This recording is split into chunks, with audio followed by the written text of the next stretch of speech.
ଜୀବନରେ କେବେ ବି ଏମିତି ଭୁଲ କେବେ କରନ୍ତୁନି।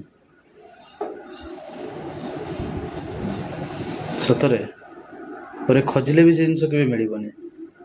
ନିଶ୍ଚିତ ଭାବରେ ଶେଷ ପର୍ଯ୍ୟନ୍ତ ଦେଖନ୍ତୁ ଭିଡ଼ିଓଟି। ବେଙ୍ଗଲୋରୁ ଫୋନ୍ କରି କହନ୍ତି ଯେ ଭାଇନା ଗୋଟେ ଘଟଣା ମୋ ଜୀବନରେ ଯାହା ଘଟିଛି ଆପଣ ଟିକେ ପୋଷ୍ଟ କରିଦେବେ। ମୁଁ କହିଲି ଏଇଟା ପୋଷ୍ଟ କଲେ ଠିକ୍ ହେବ କ'ଣ ନା, ମୁଁ ଚାହୁଁଛି ମୋ ହାତରେ ଯେଉଁ ଭୁଲ ଘଟିଛି, ମୁଁ ଚାହୁଁଛି ମୋ ହାତରେ ଯେଉଁ ମିଷ୍ଟେକ୍ ହେଇଛି, ମୁଁ ଚାହୁଁଛି ମୁଁ ଯେଉଁ ଭୁଲ କରିଦେଇଛି ତାହା ଆଉ କେହି ନ କରନ୍ତୁ।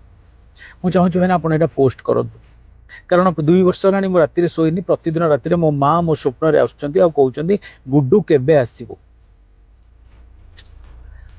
ମୁଁ ଆଜ୍ଞା ବହୁତ ମନା କରେ, ମନା କଲା ପରେ ସେ ଅଝଟ ହୁଅନ୍ତି, ସେଥିଲାଗି ପୋଷ୍ଟ କରୁଛି। ପ୍ରଭୁଦତ୍ତ ବାବୁ ସଫ୍ଟୱେୟାର ଇଞ୍ଜିନିୟର ଚାକିରି କରନ୍ତି ବାଙ୍ଗାଲୋରରେ। ତାଙ୍କ ଧର୍ମପତ୍ନୀ ବି ସଫ୍ଟୱେୟାର ଇଞ୍ଜିନିୟର ଚାକିରି କରନ୍ତି ବାଙ୍ଗାଲୋରରେ। 2 ଜଣ ଯାକ ଲଭ୍ ମ୍ୟାରେଜ କରନ୍ତି। ବାପା ତାଙ୍କର କଟକ ଜିଲ୍ଲାର, ଜାଗା ମୁଁ ନାଁ ନେବାକୁ ଚାହୁଁନି, ସେ କହିଥିଲେ ନାଁ ନେବେ, ମୁଁ ନେଉନି। ବାପା ମାଷ୍ଟର ଚାକିରି କରନ୍ତି, ମା ବି ମାଷ୍ଟର ଚାକିରି କରନ୍ତି। 2 ଜଣ ଯାକ ରିଟାୟାରମେଣ୍ଟ ପରେ ପ୍ରଭୁଦତ୍ତ ବାବୁ ତାଙ୍କୁ ତାଙ୍କ ବାଙ୍ଗାଲୋରକୁ ନେଇ ଆସନ୍ତି।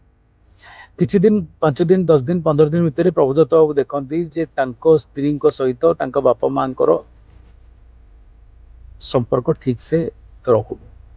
କୁହନ୍ତି ଯେ ମୋ ଧର୍ମପତ୍ନୀ ବୋଧେ ଆଡଜଷ୍ଟ କରିପାରିଲେ ନାହିଁ।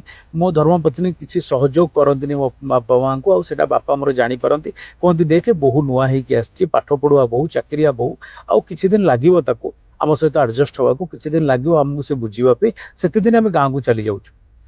ଯେତେବେଳେ ତମର ଭିତରେ ସେ ସମ୍ପର୍କ ବଢିଯିବ ପୁଣି ଆମେ ପଳେଇ ଆସିବୁ। ସେୟା ହୁଏ, ସେ ଗାଁକୁ ଚାଲି ଯାଆନ୍ତି। ଆଉ ମୋ ଧର୍ମପତ୍ନୀଙ୍କ ଜିଦ୍ ଆଗରେ ମୁଁ ହାରିଯାଏ।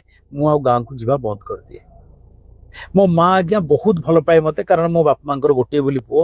ମତେ ସେ ଗୁଡୁ ବୋଲି, ମାନେ ପ୍ରତିଦିନ 5 ଥର ଗୁଡୁ ବୋଲି ଫୋନ ନ କଲେ ଯେମିତି ତାର ଖାଇବା ହଜମ ହୁଏନି।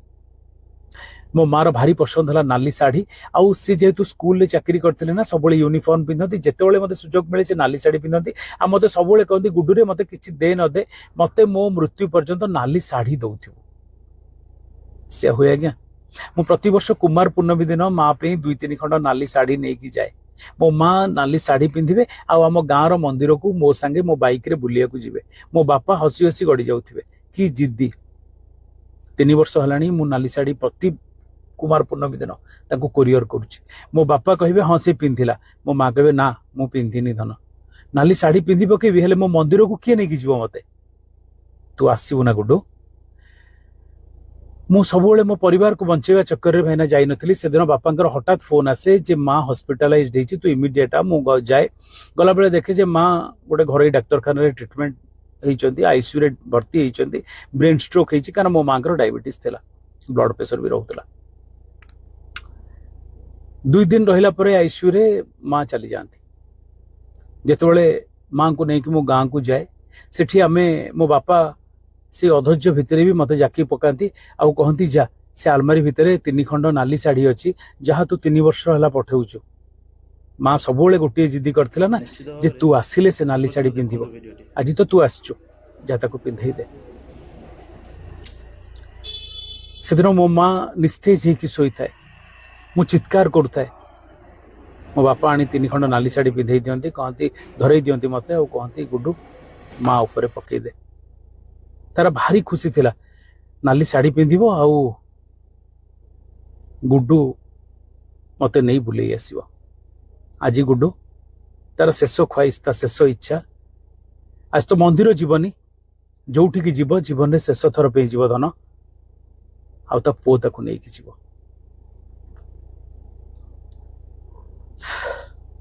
କହିଲେ ଭାଇ ମୁଁ ଖାଲି ଏତିକି ଚାହୁଁଛି ଯେ